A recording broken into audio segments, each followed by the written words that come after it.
വിരമിക്കൽ ചർച്ചകൾക്കിടെ ICC ഏകദിന റാങ്കിങ്ങിൽ രോഹിത്തിന് മുന്നേറ്റം.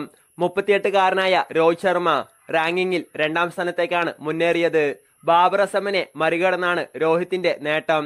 IPL സീസണിന് ശേഷം മികച്ച രീതിയിലാണ് Rohit bat വീശുന്നത്.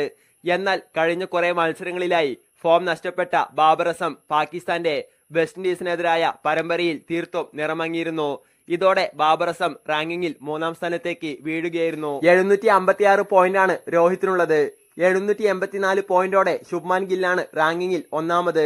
736 പോയിന്റോടെ Virat കോഹ്ലിയാണ് 4ാമത്. India England test പരമ്പരയ്ക്ക് മുന്നോടിയായി കോഹ്ലിയും രോഹിത്തും ടെസ്റ്റിൽ നിന്നും വിരമിക്കൽ പ്രഖ്യാപിച്ചിരുന്നു. എന്നാൽ ഏകദിന മത്സരങ്ങളിൽ തുടരുമെന്ന് ഇരുവരും അറിയിച്ചിരുന്നു. 2019 ലോകകപ്പിനിടെയാണ് കരിയറിനിടയിലെ ഏറ്റവും മികച്ച റാങ്കിങ്ങിലേക്ക് കോഹ്ലിയും രോഹിത്തും എത്തിയത്. ഗില്ലിനെയും രോഹിത്തിനെയും കോഹ്ലിയെയും കൂടാതെ 8ാം സ്ഥാനത്തുള്ള ശ്രേയസ് അയ്യറും 15ാമതുള്ള KL രാഹുലുമാണ് ആദ്യ 15-ലുള്ള മറ്റ് ഇന്ത്യൻ താരങ്ങൾ.